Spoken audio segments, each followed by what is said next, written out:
Okay, good morning, ladies and gentlemen. Welcome to the first parallel session 1B. This is a session about education to cultivate social responsibility. My name is Professor Jeffrey Shan. I'm the Associate Vice President, Global Partnership, and also the Director of Global Engagement of Hong Kong Polytechnic University. It's my great pleasure to chair this session. According to our schedule, we have 5 speakers in this session, and we have about just a bit over 1 hour. Assuming everyone, all the speakers are here, my suggestion is to have 15 minutes presentation each, followed by maybe one burning question from the audience. And if we still have time towards the end, we will have another Q&A session for all the speakers. Okay, so without further ado, let me introduce the first speaker. This is Professor Now, Institute of Biotechnology and Environment, Nha Trang University, Vietnam. And maybe we can welcome Professor Now, please.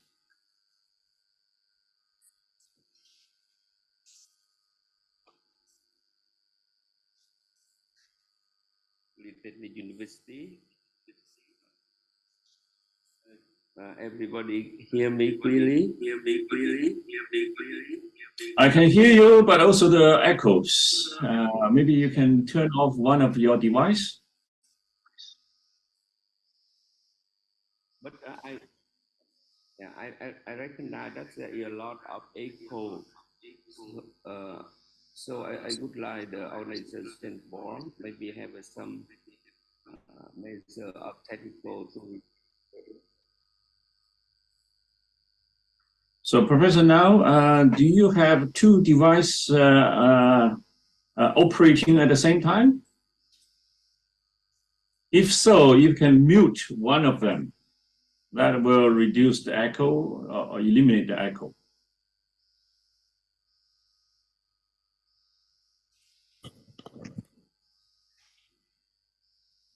Go now, and I can start.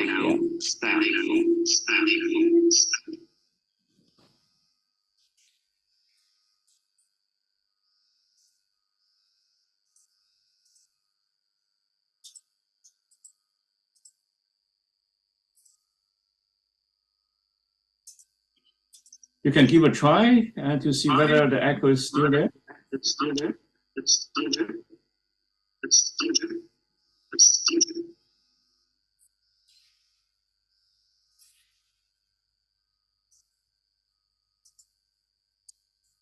Well, the very first challenge we need to overcome is technology.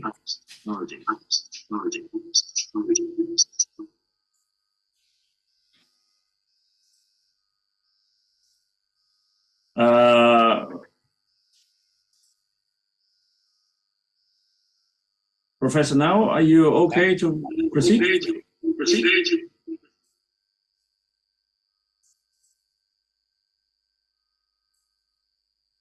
my present.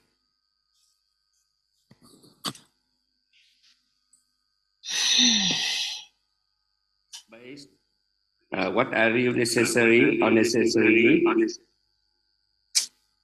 Okay, looks like we still have echo. So instead of waiting, maybe we can just switch the sequence a little bit.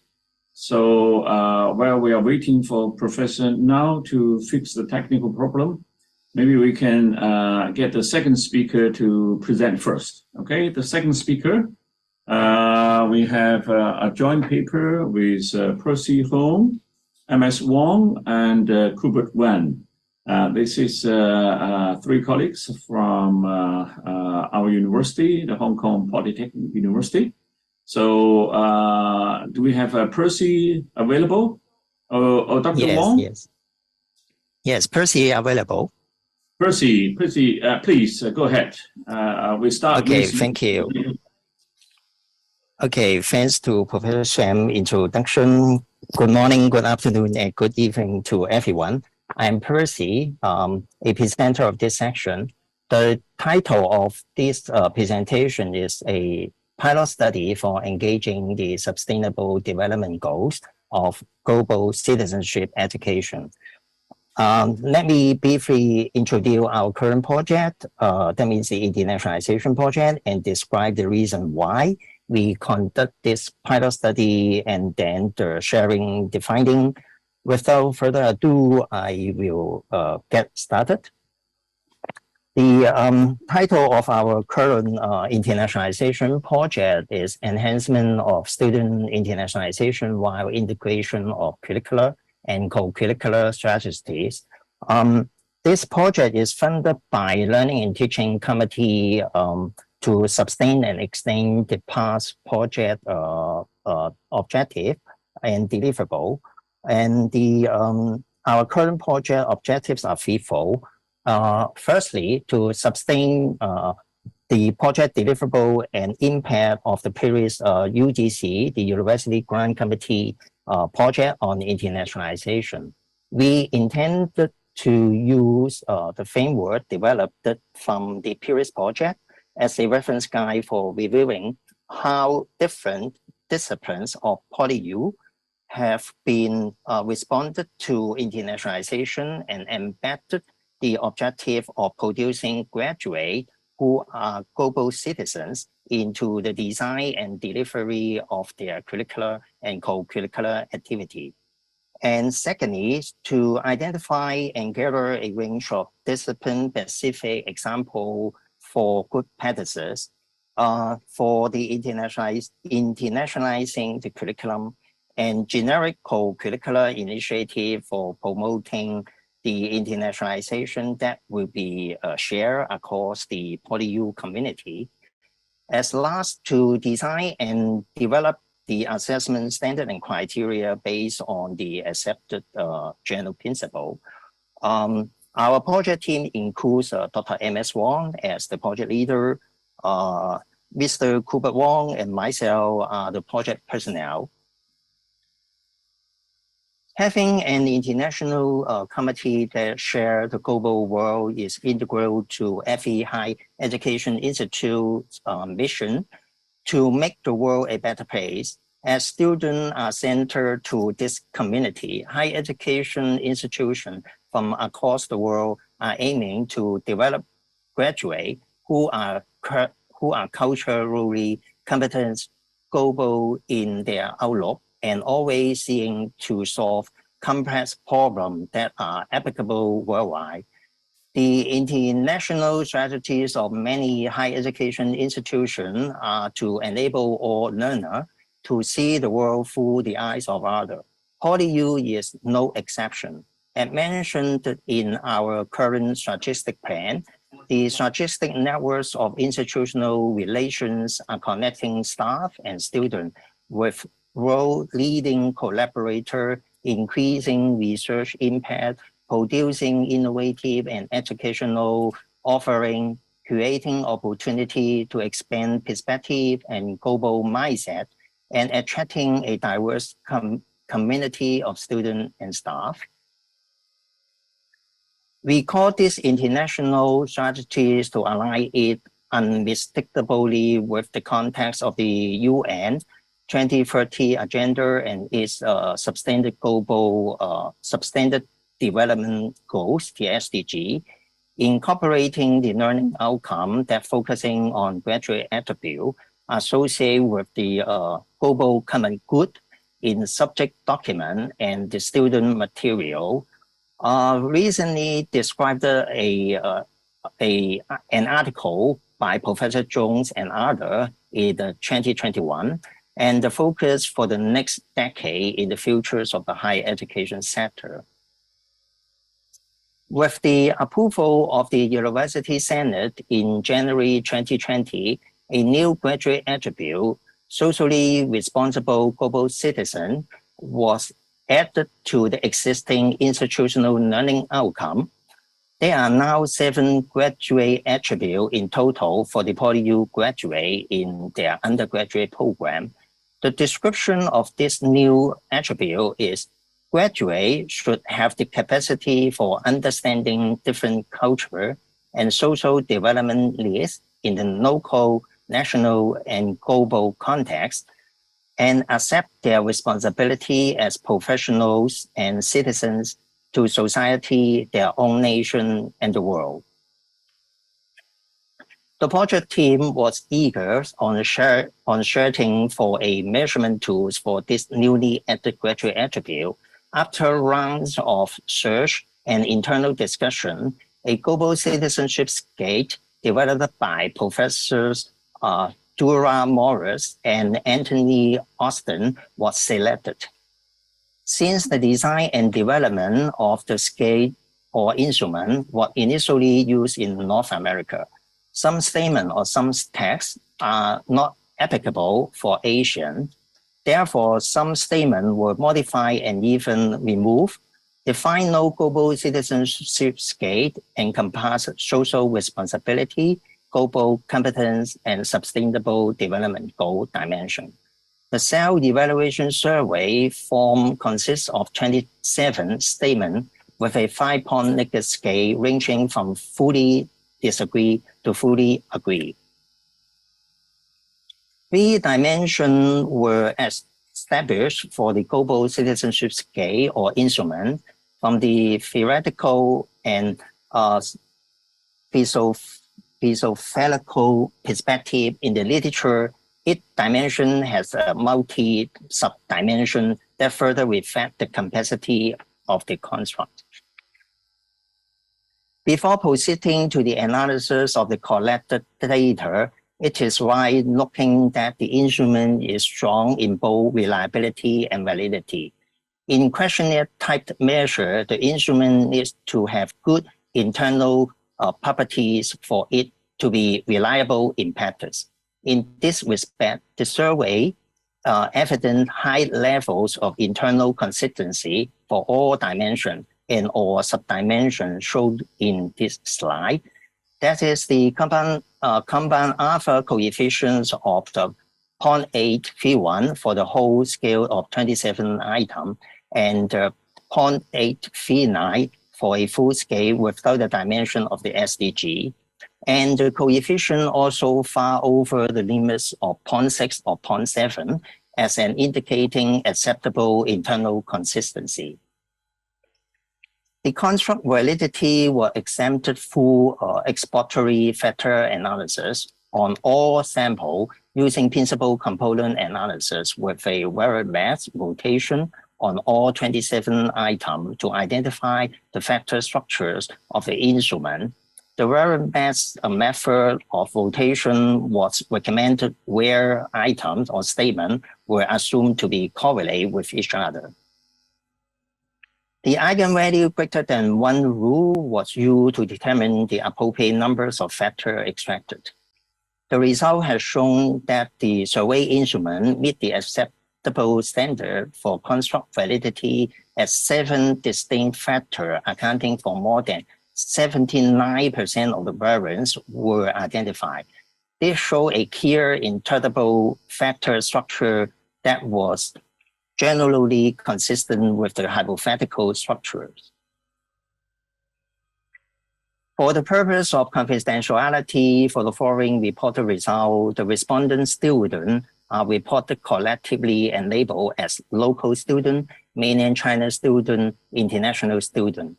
In addition to, we validate the modified global citizenship instrument by examining the reliability index of each dimension and the constructed validity of the instrument. Classical-Wallace test, an alternative one-way analysis of variance test used for comparison sample mean range for each statement among these 3 student groups. From the result, we find that there will be difference in the mean range value significant for only 4 statements. 2 statements from global justice subdimension, 1 statement from intercultural communication, and another statement from global knowledge of global competence scale. Students are one of the best source of indirect measure as they can give us perspective insight about their learning experience, especially their perspective on this three dimension of global citizenship scale. The study has adopted the modified version of global citizenship scale, designed and developed it. The result from the survey and the personal interview provide evidence of the student perception of their development of global citizenship competence and the SDG. From the first presentation of the result, this is the student perspective on the global justice and disparity dimension. And you can see the mainland China student weigh a little bit lower than the average, the overall average. And the mainland China student, they mentioned that some general believe the statement is true. This statement is, I think, the most people around the world that what they are entitled to have. And some also other mainland students have diverse perspective. They always mention this is not true for some country and region, but without saying which country that they are thinking they are different.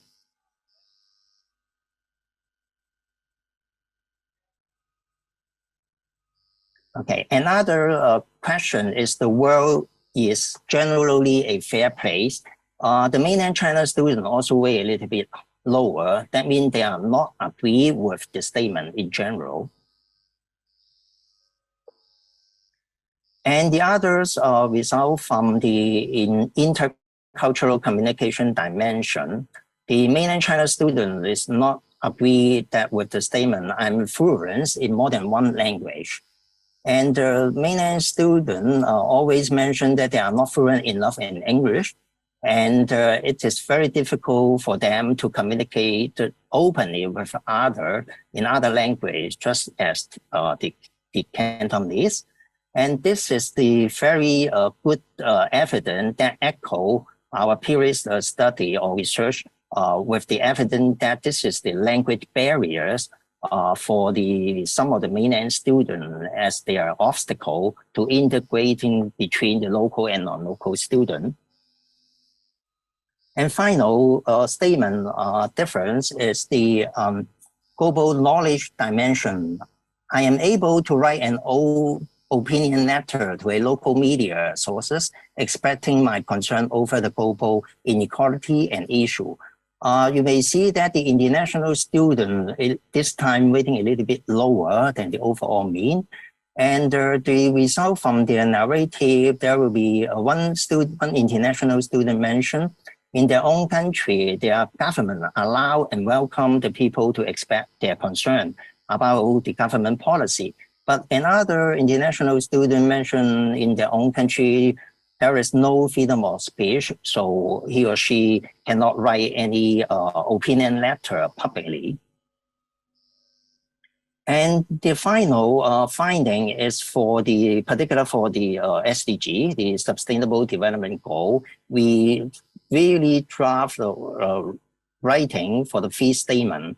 One is for the education, and the other is for the sustainable city and community. And one will be regarding the affordable and clean energy. You can see that I both in red here in the number. That means overall, among the three group of students, they are all rating quite higher. That means more than 3 as the rating. That means they are more agree with, they are willing to participate or thinking more about the green energy for our future sustainable society.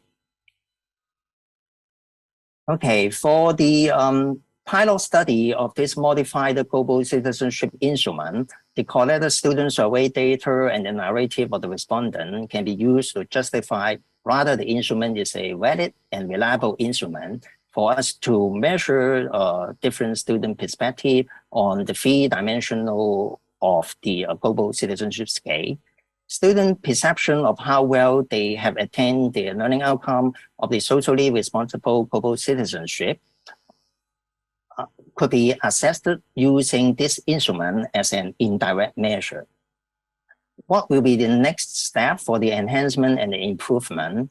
With appropriate outcome measure in place, the assessment data can use to justify whether the institution or program has achieved its purpose for quality assurance or enhancement. In addition, by identifying the discrepancy between what students intended to learn and what they learned, evidence-based decision could make accordingly to improve institutional or program effectiveness.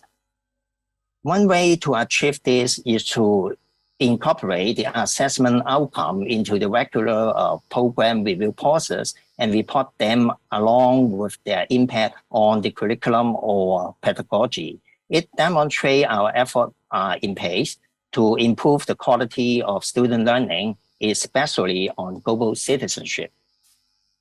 Here is the reference.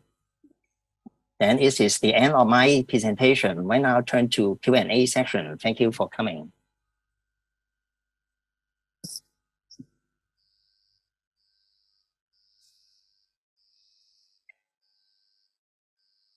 Let me go back to Professor now to see whether he's ready to present. Professor Now from Vietnam. I hope you have already sorted out the echo issue. Thank you very much, Professor Chen. I have deal with the problem. Yeah, it's now much better. Thank you. Go ahead. Yeah, thank you, Professor Chen.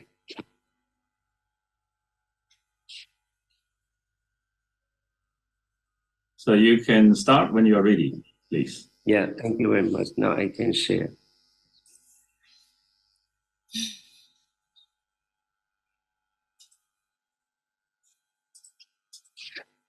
Professor Chen, can you see my PPT share? Not yet. We cannot see your PPT yet. Yeah. Professor Chen, the contractor suggests to move Dr. Now section to the last one. Yeah, I will be the last one. Oh, thank you very much. I will stop. So. Okay, so if we, okay, Professor Now, is it okay if we put your presentation as the last one of this session?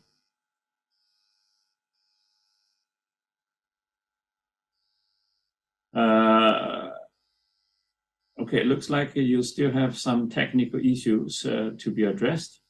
So if we put Professor Now as the last speaker of this session, we can move on to the next speaker, Dr. Justin Badion from Ateneo de Manila University in Philippines.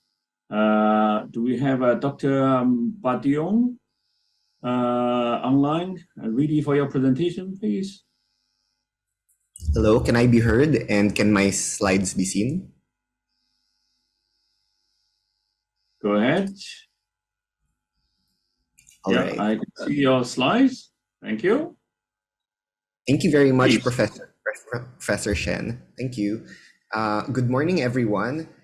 My name is Justin Badion from the Ateneo de Manila University, and I'd like to share with you my project entitled Promoting Food Justice Through Religious Education Towards Faithful Imagination of Regenerative Food Systems.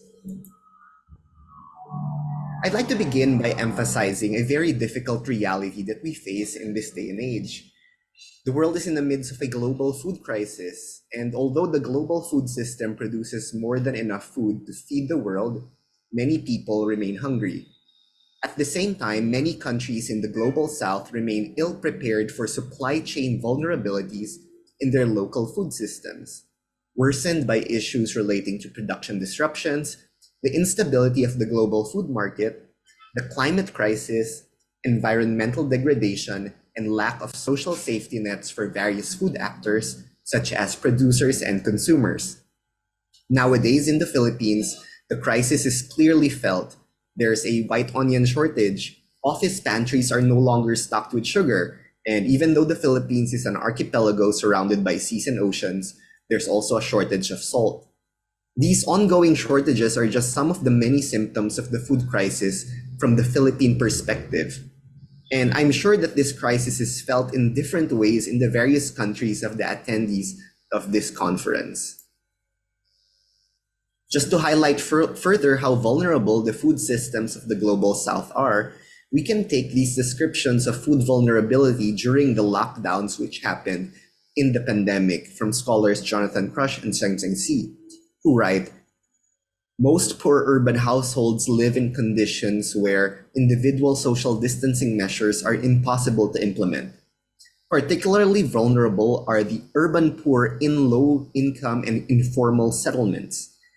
And within these areas, population subgroups such as female-headed households, older adults, day laborers, workers in the informal sector, the homeless, migrants, and refugees. Hunger is driving desperate people to defy containment measures and turn to causing social unrest. Some governments have introduced or ramped up existing social protection and food distribution programs, while others have focused on ensuring compliance through force. These descriptions sound very close to home to me, as some similar events have been noted in the Philippines during its very stringent lockdowns. People are not getting food, and this lack of access is an issue of justice. As we have seen, the pandemic has magnified these vulnerabilities, and the situation is not just an issue of supply and demand. Since the crisis is a systemic crisis, it will require systemic solutions involving all actors in the food system. And that key concept, food system, is important to talk about. I've used it already a couple of times in my slides, and it's worth reviewing its definition. When we speak about food systems, it encompasses the entire range of actors and their interlinked value-adding activities involved in the production, aggregation, processing, distribution, consumption, and disposal of food products. These include producers such as farmers and fisherfolk, consumers and citizens like all of us, food companies involved in processing, service, retail. We also have government, non-state actors, NGOs, and even the church. The approach of the FAO and the United Nations has been always towards sustainable food systems, and the efforts of sustainability are quite laudable, as represented in the Sustainable Development Goals such as SDG number 2 on zero hunger. However, maybe sustainability as a big dream is not enough. We might need to dream bigger. We might need to dream not just simply sustainable food systems, but regenerative food systems. As emphasized by food systems scholar Jessica Duncan, Michael Carolan, and Johannes Wiskerke, the ambition of a regenerative food system is in line with the SDGs and reflects the realization that radical systemic changes are needed if we are to ever meet these ambitious but existentially necessary goals. From where these scholars stand, and where I personally stand as well, it is clear that we need better concepts and new stories that position us as part of nature, not simply as sustainers of nature, but as active participants in an integrated cycle of regeneration. We need examples that refer to processes of enhancing the ability of living beings to co-evolve in ways that allow for diversity, complexity, and creativity, that invoke images of participating with the environment in harmony with ecological systems, instead of just images of doing less damage. To be regenerative implies a degree of cumulative emergence. What do I mean by this? It means looking at food from the purview of a holistic whole, of interlinked activities, of cooperation, that is more than the sum of its parts, but rather a perspective that goes beyond simply maintenance. Sustainability in its dominant form is primarily an exercise in efficiency, and that's why maybe it's not enough. However, with a more regenerative perspective, we push for a shift in focus to fundamentally rethink and redesign our food and related practices so that they rebuild and contribute to soil fertility, community cohesion, integrated policies, and sustainable diets, just to name a few. Also, regenerative food systems is an issue of justice. Justice for the present and also justice for the future. As part of the Catholic Church, I thought about what the church could do as a global institution, but also what I could do personally to respond to this situation. The call for food justice as represented within the movement for regenerative food systems is consistent with the church's mission of temporal liberation. The Catholic Church has an opportunity to participate in this quest of ending hunger now and into the future. During the pandemic, for example, the rise of food pantries was something the local church in the Philippines was able to participate in. Here we see Caloocan Bishop Ambo David with volunteers in his diocese having set up a community pantry project in San Roque Cathedral. Food pantries such as this help stave off the threat of hunger amongst the urban poor, at least in the short term during the pandemic. Of course, efforts like these are important, but also equally important are long-term efforts. This is a call for regenerative and long-term initiatives, a call for food justice. As a religious educator in a Catholic university, I wanted to find a way in which I, as a member of the church, could contribute to furthering these possibilities for linking regenerative food systems, food justice, and the faith. And thus began my project, borrowing wisdom from methodology within the church itself to find a means to promote food justice through religious education. Just to give you an overview of the methodology that I implemented, this project employed Joseph Cardinal Cardan's Revision de Vie approach, more commonly known as the See-Judge Act method of analysis. This method of analysis was first officially recognized by the Church in 1961 through John the 23rd's encyclical Mater et Magistra, which highlighted that there are three stages which should normally be followed in the application of social principles into practice. First, one reviews the concrete situation of social issue being engaged with, in this case, the global food crisis. Second, one forms a judgment on it in light of the sources of the faith, including church teaching, liturgy, sacred scripture. And finally, one can decide to implement these principles in some form of reflected action. And thus, we see, we judge, and we act. Having seen the food crisis situation around the world and in my own country, and drawing wisdom from my faith, I decided to craft an interdisciplinary theology elective in the Ateneo de Manila University that will help spread awareness about food justice and regenerative food systems and encourage social action and involvement regarding these issues. This course, entitled Theo 36I, Food Justice, Perspectives from Theology, Ecofeminism, and the Social Sciences, can be described as follows. This course facilitates an exploration of just food policies and food systems, growing from the experience of the global food crisis, emphasized in the UN SDG number 2, Zero Hunger. The food justice movement is consistent with the Catholic mission of temporal liberation for the marginalized. Christ invites the church to build the kingdom of God in the world, and to do so, the church responds to the call of feeding the hungry, drawing guiding principles from the social sciences, ecofeminism, sacred scripture, tradition, and the very human experience of food from people around the world and in the Philippines today. Since its proposal and approval by the Ateneo's Curriculum Committee, this course has been taught twice. The first was during the intersession of school year 2020-2021, which was right on the onset of the pandemic. As such, it was taught fully online. I had a total of 46 students across 2 sections.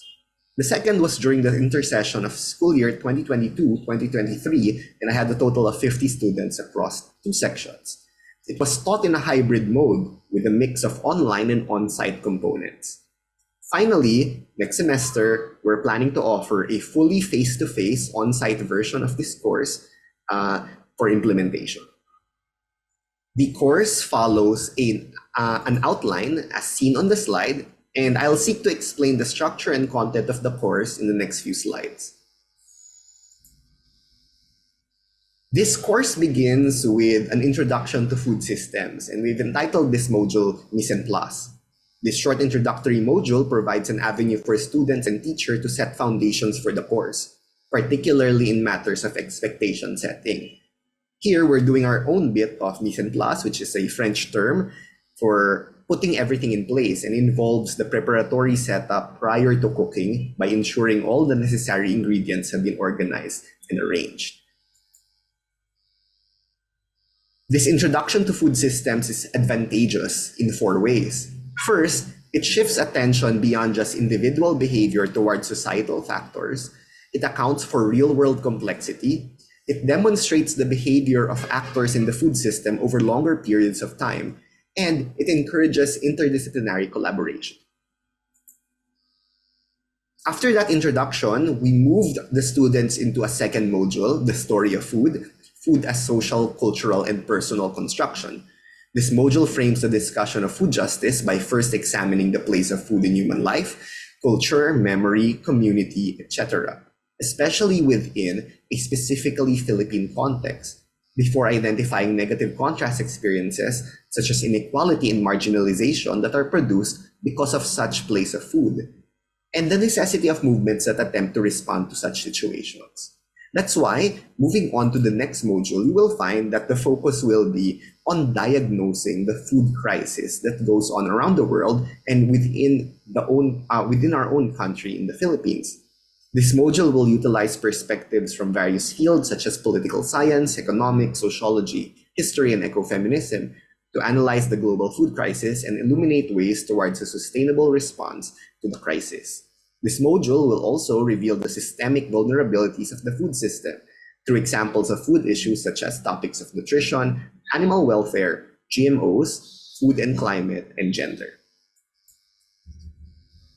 A while ago, I mentioned that it is clear that we need better concepts and new stories that position us as part of nature, not simply as sustainers of nature, but as active participants in an integrated cycle of regeneration.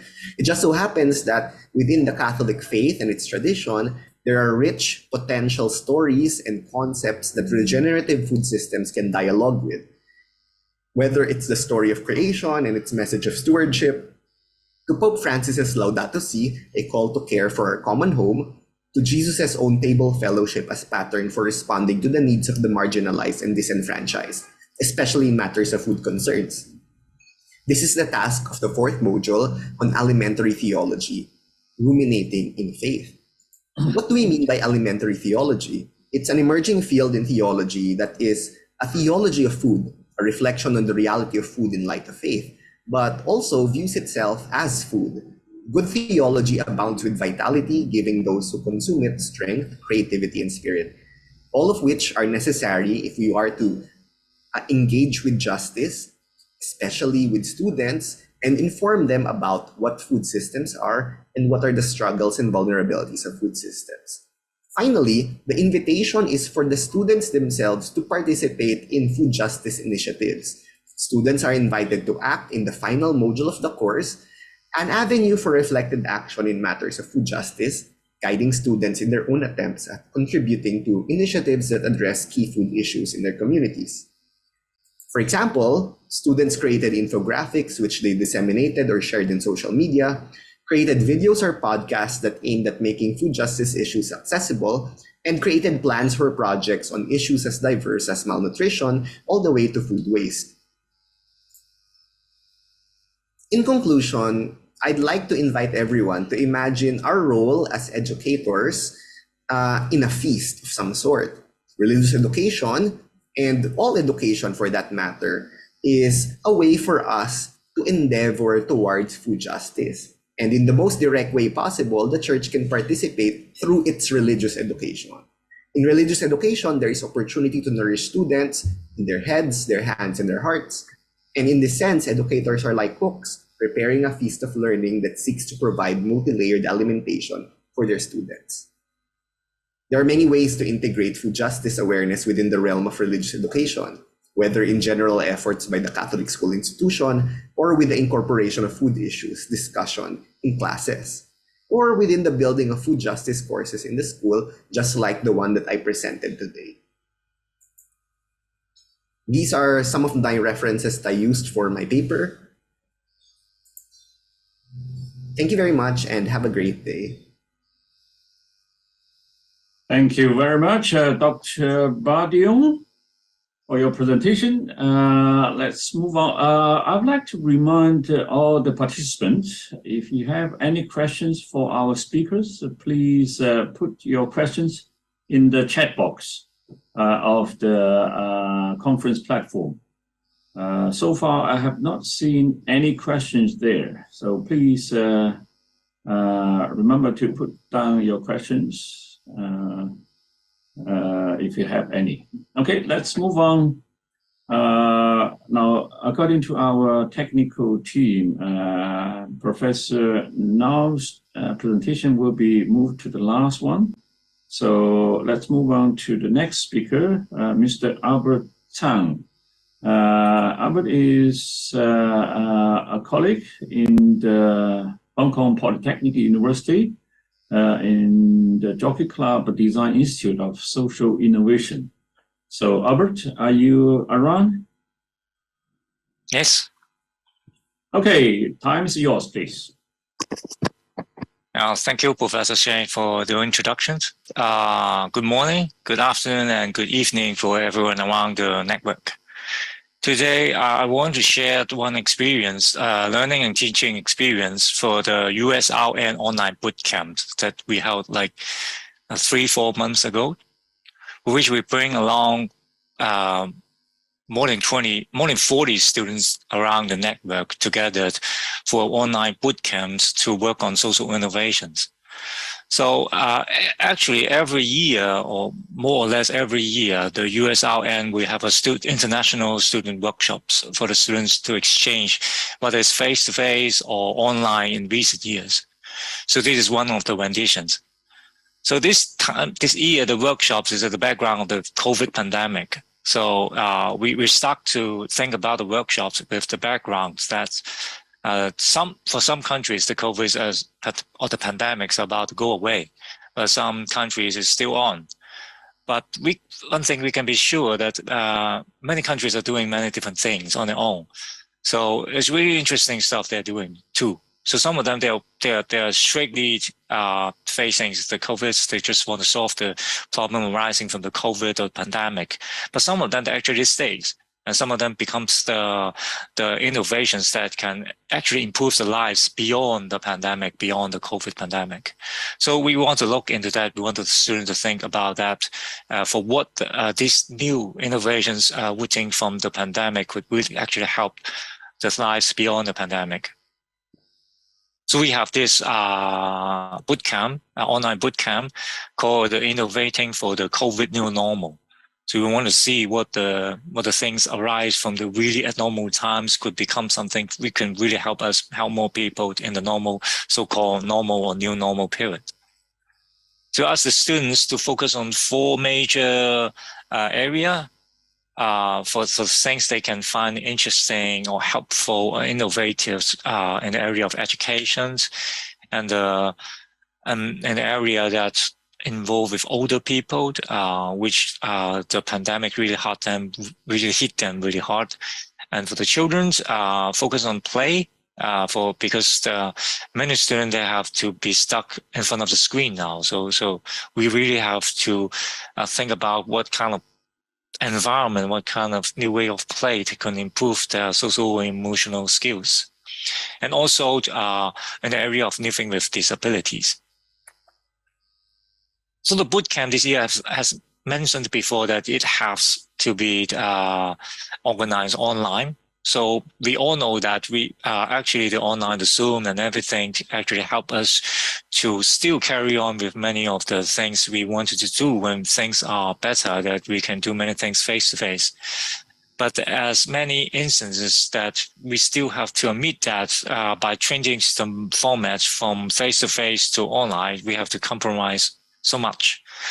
But this time we want to look at a little bit more positively, that actually we want to highlight some of the advantages of doing things online.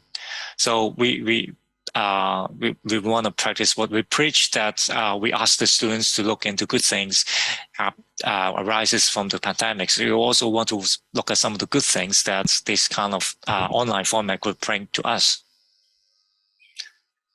So we asked the students to use the mindset and the process of design thinking to try to tackle some of the issues or the needs or the problems, or some to try to change some of the situations of 4 of the areas we outlined before. By the way, we try to highlight the advantages of the online workshops. What means is, because for many workshops, they're kind of stuck into one place. So all the students, they go to particular countries and work together in 2 or 3 weeks, and they do things over there. But they don't know really if the things they learn, the things they try actually works in their home country. So we really want to take advantages of this time that actually they have to stay in their home country. They have to stay home. And they can actually really try out the things they learn immediately in their home, to work with the people, to work with the environment they're most familiar with, and the most impact they can get. So from the very beginning, we asked all the students that they're applying for the workshops or the boot camps to submit some ideas. They can find some innovative ideas, some small ideas they can find arising from the pandemic, in the pandemic time. And then they have to submit that ideas. They have to submit one from their home country, and then also some other additional ideas they find interesting around the world. And then together we form like idea pools that every student can access to. And then after that, we engage them in around 3 weeks of workshops. So we have 2 online sessions for them to discuss, to ideate, to think of ideas, to address the problems together. And you might like to take a look at the 3rd grid, which is idea adoptions project.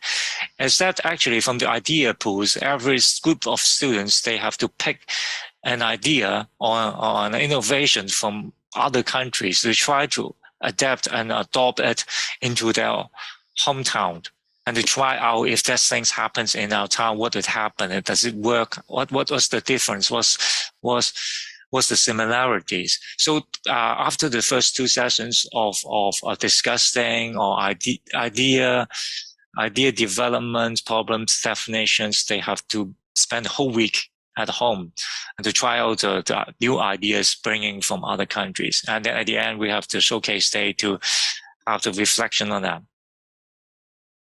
And before they pick on the ideas of the other countries, we produce a playlist for them. So we invite, actually we invite many of the teaching fellows and professors from the network to do short videos about some of the interesting ideas they found in the pandemic, and then put it into like a playlist. Actually, it's still available at the USRN YouTube channel. I strongly suggest you go to play research after this. There's some really interesting, really important innovations they shared at the playlist. So students already have the idea pools and also the ideas at the playlist they can develop on. And also, the other advantages of this online event is that we can actually bring in really global audience and mentors and facilitators from around the world, which would cost a lot if you want to do it in face-to-face for a workshop for this premise. Maybe not worth that. But it's easier, much easier for them to happen in this workshop. So you can see the participants are from Asia and from Africa. But the facilitators, which are leading the discussion in the workshops, are from all around the world, from India, from North America, from South America, and from Asia also. And we also have the mentors from the network from around the world to provide them really good insight and also different opinions from the expertise. So this is like the really typical scene from the workshop. You can see some of the facilitators, they are already in the middle of the night, and some other facilitators, you can actually see the daylight from the windows. We also make use of the now really flexible, really useful online tools for different teams to put on their ideas, and to the facilitators to like monitor the development of the session, not just at the sessions. It's really useful at the sessions for everyone to discuss the ideas, and also is really good for the mentors and also for the facilitators to see all the ideas with after the sessions. Also, Refano is really good for the interactions among the groups, because at the workshops everyone is sitting at the tables. They're kind of really concentrate on their own project, on their own discussions. They don't really have time to pay too much attention to the other groups until the presentation. And at the presentation, they can only have some really general response or feedback to other groups. But with these online tools, you can see they can have really detailed and real-time discussion with other groups. That you can just step to other canvas and then leave a message if anything you see fit. So I find it's really, really good for the international exchange also. And also, we also invite the international mentors. So at the presentations, they can get feedbacks from really different perspectives from different hemisphere, different countries, which is also very valuable for them. And let's take one example to see how does it work. What the student came out with the ideas.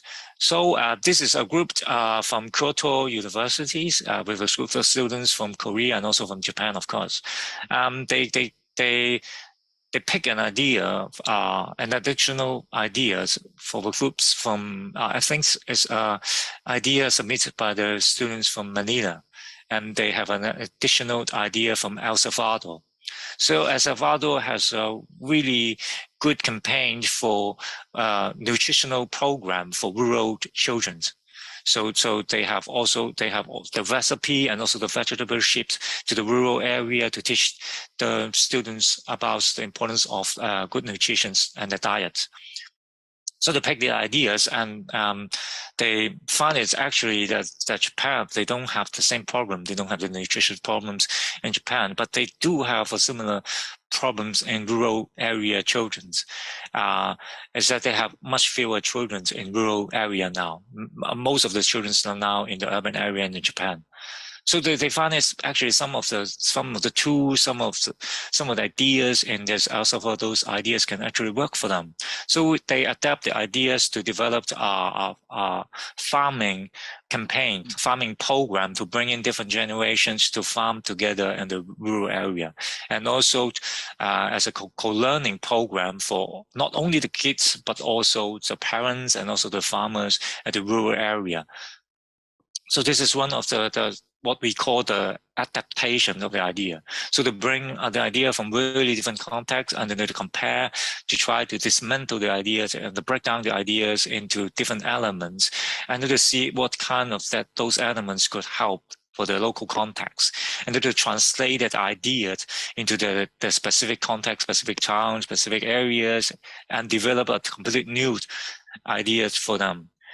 Which is actually the how social innovation works in the real world. So this is also really good experience for them to see how things will work in the real world if you want to bring other really good ideas from one place to another. Because for social innovation, especially for global issues, you don't want the ideas to stay in one place. You want to solve the global issues. You want the idea to go global. So transplant adaptation is really important for social innovation to scale up. Not just in your country, not just in the market, but to scale up all around the world. So this is also really important to let them to get the first-hand experience of how this could work in real world.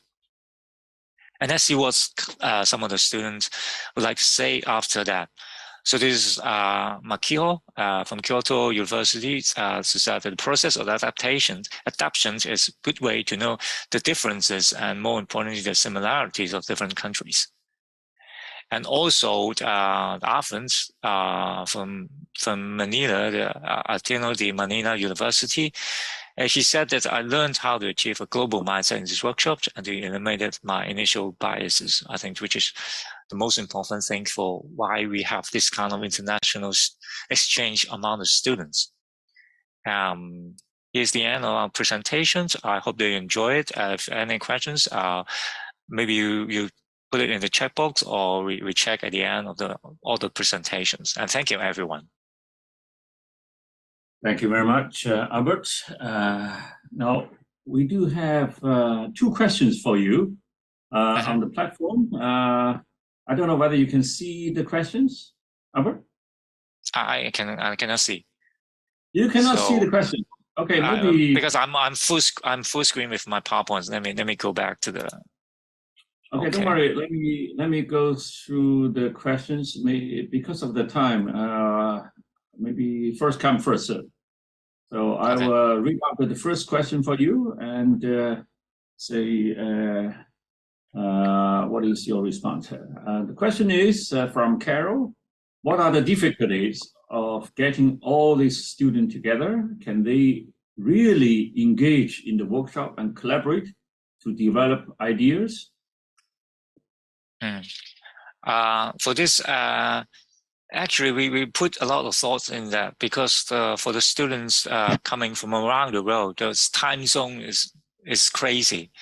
We have the students, they're like crossing like 7 time zones altogether.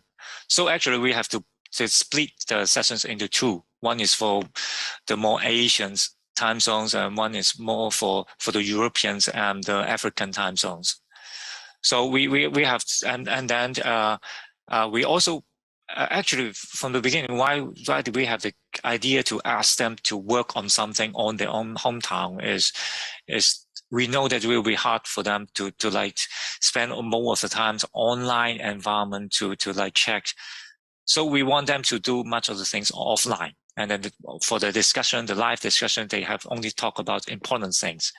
So I think this is one of the way to try to get them to work together. For other things, they just put it on the online board that we show earlier, the online tools, so they can put whatever things they can think of, they can put it over there. And then when they come together, they talk like the main points instead of they spend most of the time to try to understand the users from the very beginning. I think that's the way, make it easier for them to collaborate. I hope that answers your questions. Yeah. Thank you very much. We do have a few more questions. If we have time, we can go back to those questions. Now, for participants, if you put down questions, please make it clear which person, which speaker you would like to address your question to, because we do have several speakers in the same session. Otherwise, we will treat it as a general for all the speakers. Thank you very much. So, Albert, let's move on to our next speaker. This is Dr. Pamsy Hui, Associate Head of the Department of Marketing and Management of the Hong Kong Polytechnic University. So, Dr. Hui, are you around? Yes, I'm here. Yes, please. Go ahead. Time is yours. All right. Thank you. Thank you very much for having me here. So what I'm going to present actually echoes very nicely with earlier presentation, especially Percy's presentation, because we actually make use of some of the skills that they develop. And of course, the social innovation presentation we just heard by Albert. So this is sort of similar in a way by bringing the global into our classroom to solve some of our more local issues. So it's a work in progress, but we have some preliminary data, preliminary evidence that we can share. So so this is basically about perspective. So earlier Albert mentioned that how how you bring different students from different parts of the world together to share, to converse with each other, to get perspectives. And similarly, that's what we are trying to do here. So we'll talk a little bit about perspective taking, the limits to it, and what I would call perspective getting, and how we put perspective getting into a classroom. So social innovation, right? So Albert already mentioned that perspective is very important. We need to get people to understand, especially if people come from very different places, different background, different experiences. You do need the innovators to get into the community, to get into the local perspective, to see what's going on. And in fact, earlier research by myself and my colleagues shows that there's a strong link between perspective taking and creativity and moral reasoning. So if we want people to use creativity for social good, we actually do need perspective taking capability in there. And of course, design thinking, right? People talk a lot about ideation, talk a lot about empathy. So the idea of human-centered approach is actually to get into the community where you're helping, you're innovating, to get their perspective, to empathize with people there. So also a lot of research has shown that if social innovation do not take care about the perspectives of the locals, of people in the middle of the problem, usually those innovations are not going to work very well, or only going to work very temporarily. So so a very common saying about social innovations is really, we're not trying to reinvent something, or we're not trying to find new technology. It's not really that big, right? It's not about new landscape, but looking at problems from new eyes, because there are a lot of existing solutions that we can use to solve problems already. So it is not about finding new landscape as much as about seeing things with new eyes. And so the new eyes is basically about perspectives. Now, perspective taking is formally defined as an individual's ability to perceive things from another's point of view. So usually people say, "Oh, put yourself in the shoes of another." So that's the idea. So mind perception, right? Reading other people's mind is enabled by psychologically. We say it is enabled by a nexus of psychological processes, which include, for example, egocentric simulation. So thinking from your own experience, from your own knowledge, if you were in that situation, how would things happen, right? It is colored by our stereotype of certain people, certain situations, certain culture, and so on. And we infer the situation, the problem, by looking at the behaviors. Again, because of our limited experience, our limited cultural knowledge about people who may be very, very different, there will be systematic error when people when social innovation happens with just perspective taking, just imagination. Okay, and psychology has done a lot of research, a lot of experiments on perspective taking. And it has been shown that perspective taking has been notoriously inconsistent. So sometimes it works, sometimes it doesn't, because we tend to, but at the same time, we tend to believe that it works. We tend to be very confident that we can read others' mind. We can take perspective, be in another person's shoes. But the reality is that we are usually quite wrong.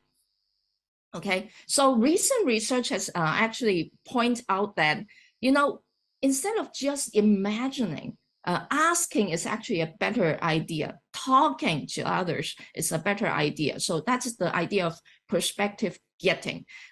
So on the screen here, not very clear, but in the background is a guy who has been involved in a lot of NGOs, international NGOs, Ernesto Ciroli.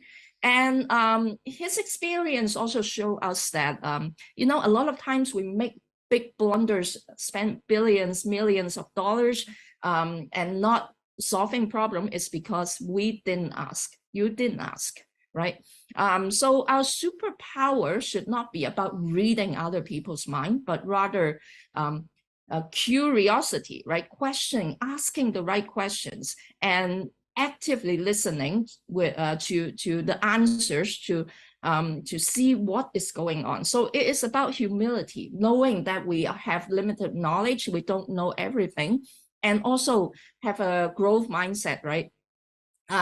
Using the process of questioning and listening to learn something. So approaching each innovation in the perspective of we are learning here instead of we are here to save you, right? So it sounds very intuitive, really. Asking question, listening, getting perspective.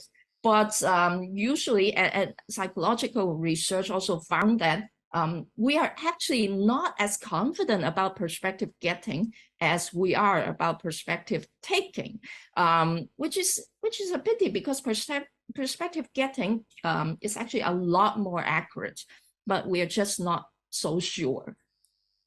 Okay, so so we are applying this idea of perspective getting in a social innovation class that I'm teaching, and the class is still going on, but we have done a lot already since this is towards the end of the semester.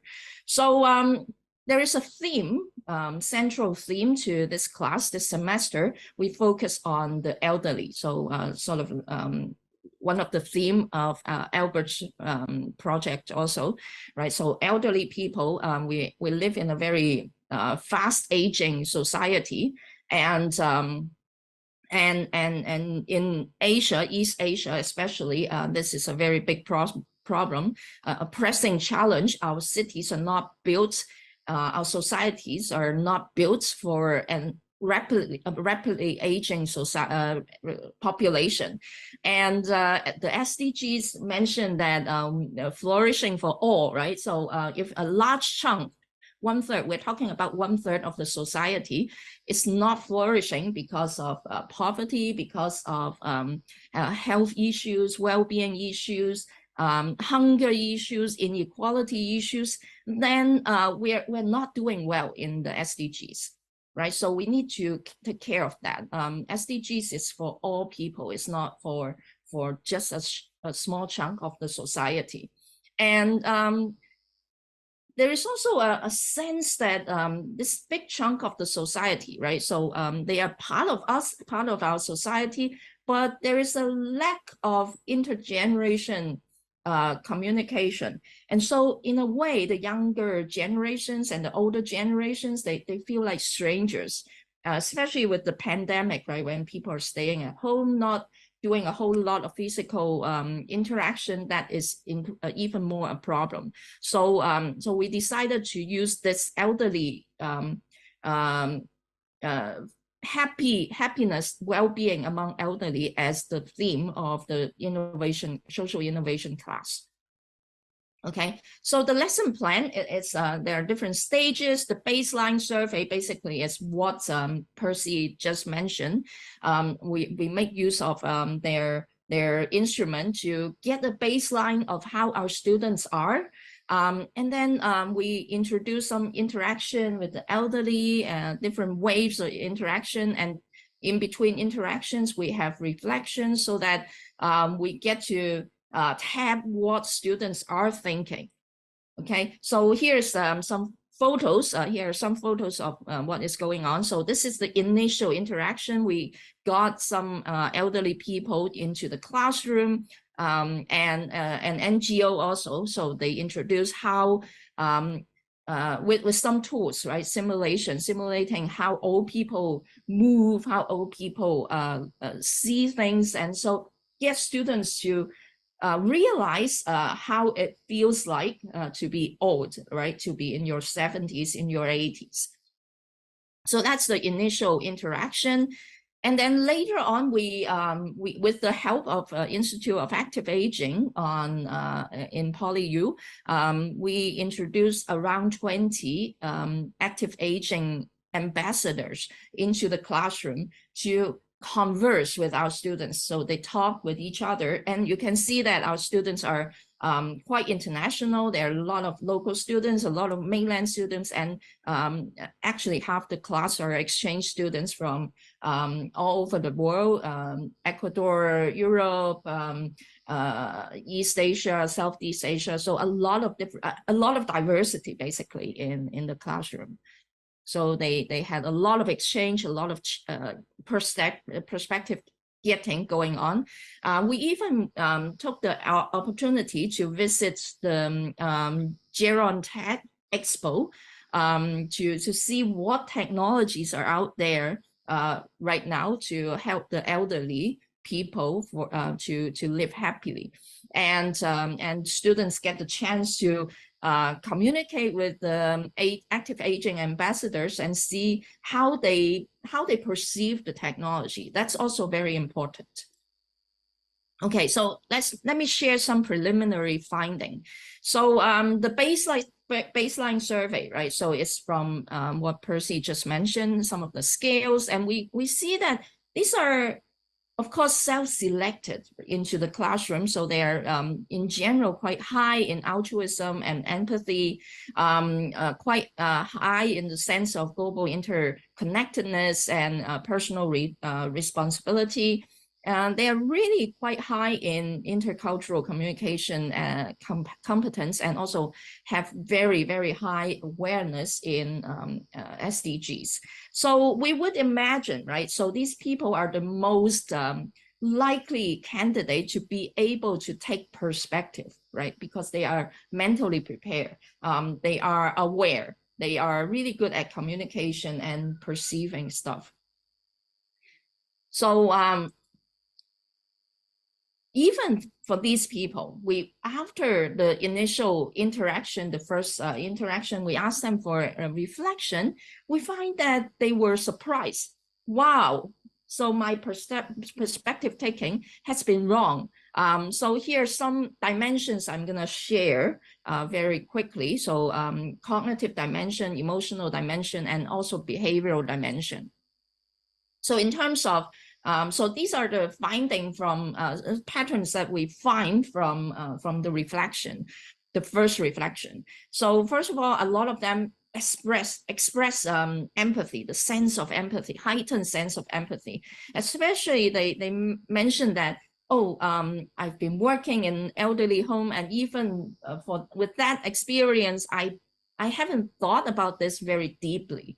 Right, so talk about I've been observing my grandparents. Now I have a renewed sense of how they're feeling, what they're feeling, right? Their situation, and I have been underestimating the problem there. And sometimes the last quote, actually they get the perspective of the elderly. Oh, they must be feeling ashamed. That's why they're not talking, and so on. So there are a lot of expression of empathy.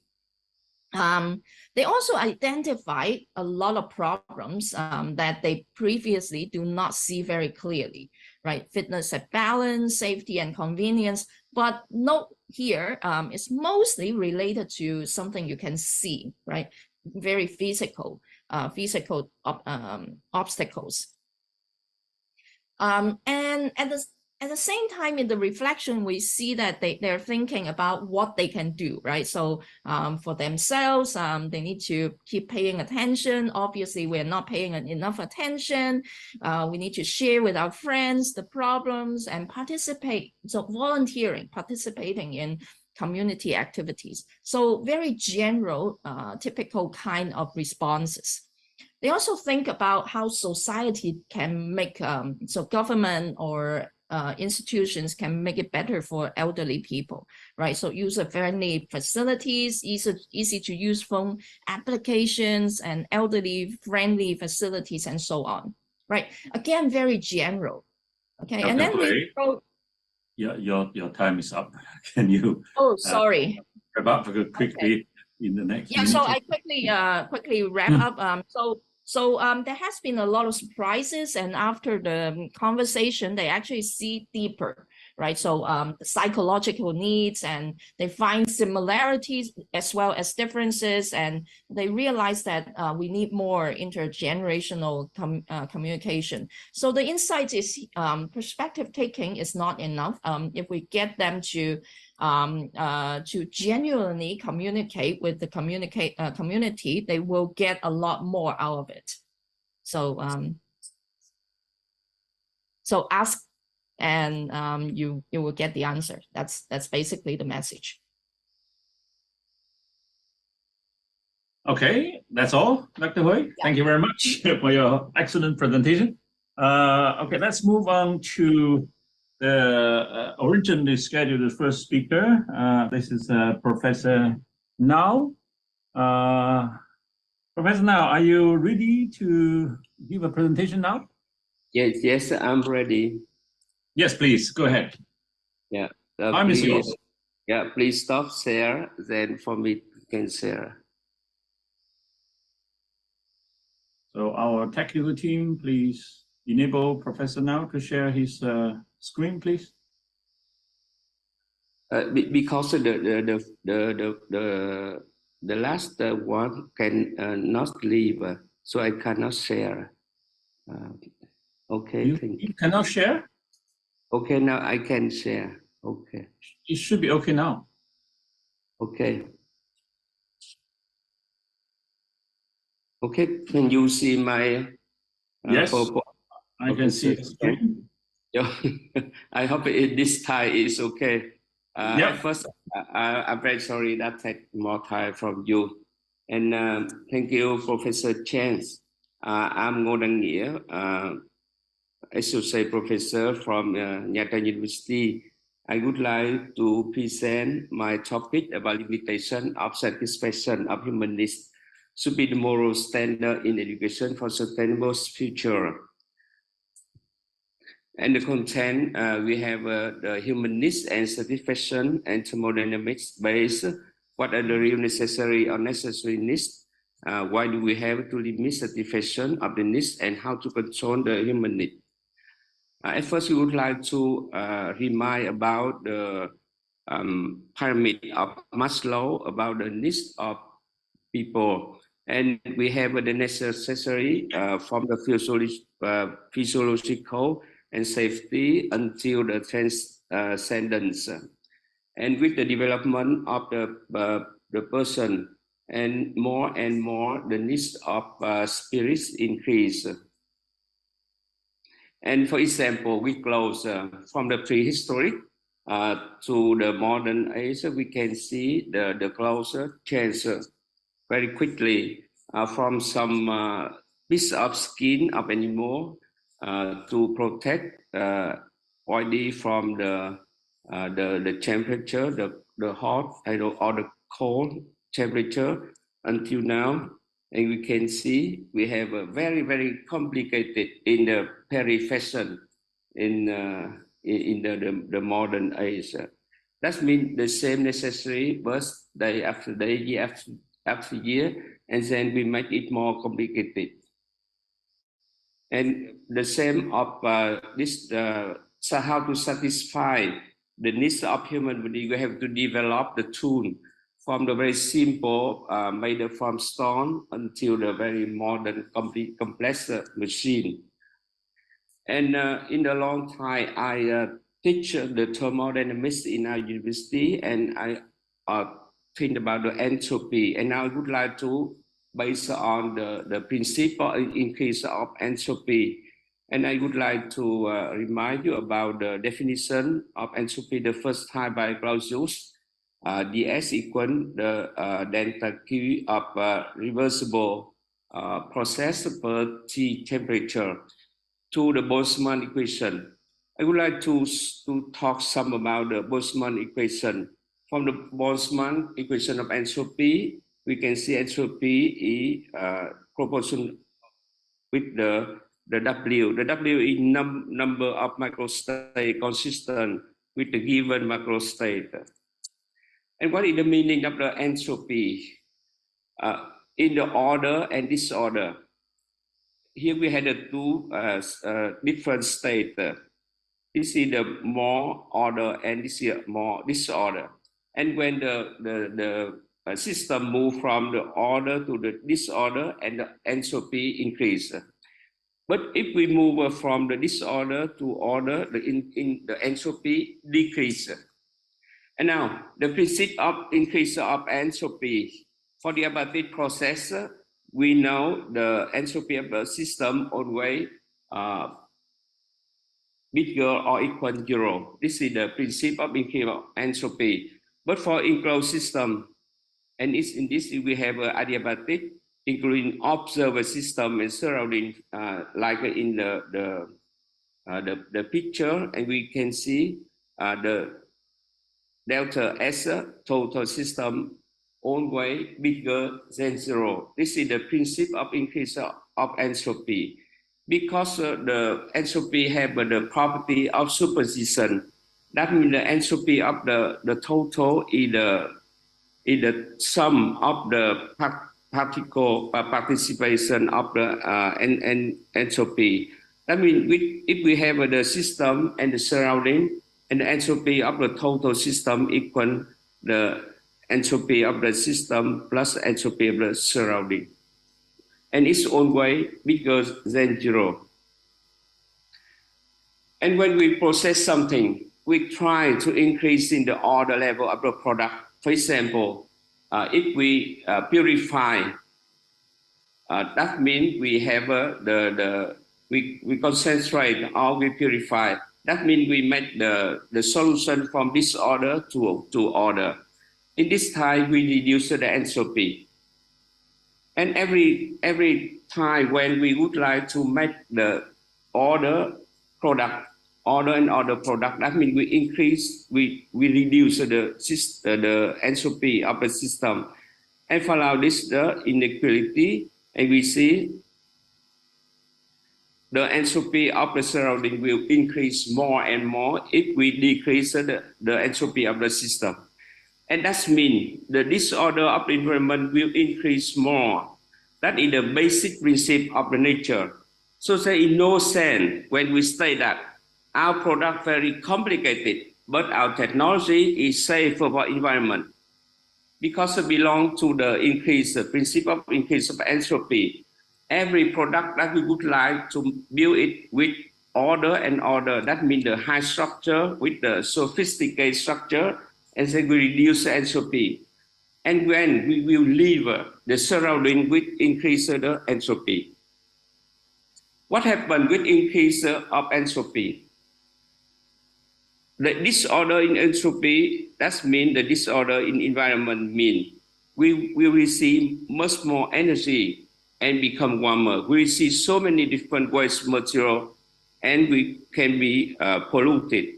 We destroy more natural structure and resources, and we make imbalance of natural cycle. And we can see here, we have a skyscraper building with a high order. The highest order, high structure, that means we decrease very much of entropy. And what we leave to the surrounding, we relieve the surrounding with many catastrophes, like drought, like fire forest, like the deforestation. And we make the climate change. We make lack of clean water, lack of food, and high risk of epidemics. And now we have to identify what are the real necessary or not real necessary that we need. We can compare the picture from prehistoric clothing to the Paris Haute Couture Fashion Spring 2020. From the very simple, can protect our body to very complicated, but not necessary. here is some example. We move from solar clock to the Big Bang clock mechanism. We waste a lot of material to satisfy the same need.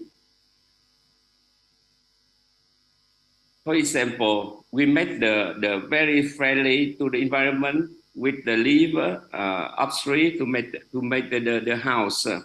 And now we make the skyscraper very tallest building more and more higher and higher. And we consume a lot of energy to run it. And we consume a lot of material to build it. And we destroy all the surrounding. For example, with bicycle, for some short distance, we don't need the car with 2,000 and 3,000 pounds of material. We need just only the bicycle with about 10 or 20 pounds. And we can see more and more, we move to the satisfy our need more and more, and we destroy the environment. For example, with deforestation, the Western Europe from 80% of the land is deforested, and now today 34%. With the North America, we move about the whole forest, now a half forest remain. For example, in China, about 20% of forest remain. And from the 19th century to 21st century, and we can see the energy consumption for every person in the world in every increased very quickly. 4 times from 20 gigajoule until 80 gigajoule per capita per year. And we can see it increased very quickly. And why we have to limit the satisfaction? We have enough food for everybody, but because of the distribution not equally, and we have 14 million children suffer from malnutrition. 40% of child death worldwide related to the malfunction and lack of food. And we can see 700 people die each day related to the dirty water and unhygiene living condition. That is what is the result we remain when we follow the satisfaction route for the humanists. And another thing is the climate change. Everybody now climate change is very emergency, and we don't have more time to talking about we should or we should not do something. And people say that the window for avoid the catastrophe of climate change now is closing. Every people now see a lot of flood, a lot of shock wave in the world, and many people die of this. And how to control the human need? Here we can see the big gap between the very rich man, very rich poor, very rich company, and the poor community in the developing country. In the developed country, people move to the higher and higher satisfaction for human needs. But in the poor country, we just need the necessary requirement for survival. This is the strategy of the modern age. And how to control the human need?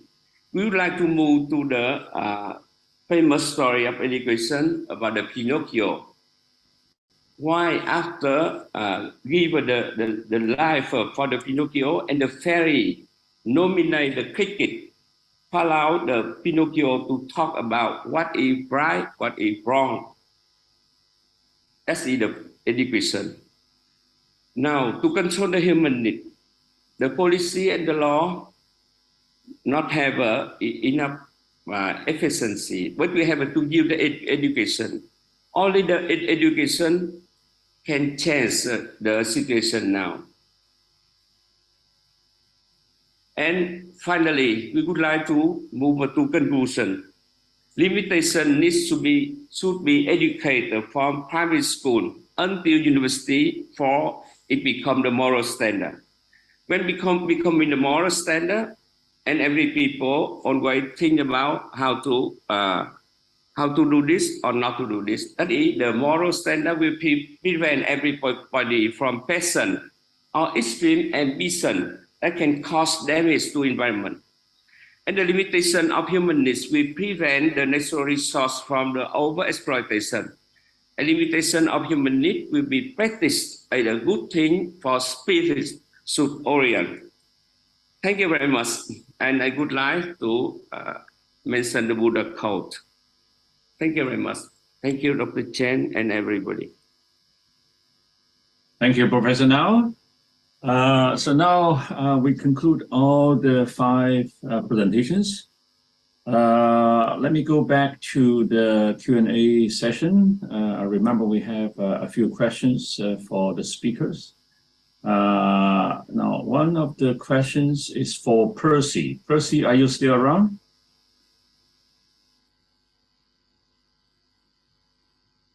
Yes, Percy? I am. Yes, I Okay. am. I don't know whether you have seen the same question here. There's a question about... Can you see the question? No, we cannot see the chat box publicly. That means we're still in the room. Okay, so let me read it out for you. Global citizenship is often defined by the West. How can Asian universities define global citizenship?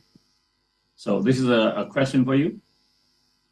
I think the concept of global citizenship is without any boundary, I mean the physical boundary. We may consider those Western perspectives from different disciplines, for example, social science or sociology. In particular, recently, we tried to do some indie generation study. That means the localizing the Western theory concept that used in the Asian country. So we are still doing something for the localization, that kind of concept used in the Asian. And also the Asian country right now with the global world interconnected. So it will be something called the reinterpretation study or exercise we are doing in the Asian context with the Western context for the global citizenship. Okay, thank you very much, Percy. I noted that there is another question to Albert by Dr. Justin Badion, and Albert has already replied to the question, so we don't need to repeat anything here. Now, let me go back to the list to see whether there are any other questions. I think this is another question for Albert. Now, question is what we should pay attention to if we are applying the experience learned from the bootcamp to other cultural contexts. Albert, do you want to answer this question? Yeah, sure. I think the questions is kind of have the answer in that questions that actually we are very aware of the different contexts of the places, because one social innovations idea would work perfectly in a place, but when you move it just completely to another context, it will totally fail. So we really should, when we try to bring some really working ideas to some other places, we really have to rediscover the needs of that particular place. I think that's the most important thing, because at the end of the day, all the ideas are working with the people. So when the people change, you really have to talk to the people over there first, instead of just, oh, this is a really great idea. It's worked perfectly in Brazil. It's definitely worked for you. I don't think anything would happen that easily. So when you try to move something across the context, it's really important to try to engage the people over there. Yeah, Okay. I think there's Very much. Thank you.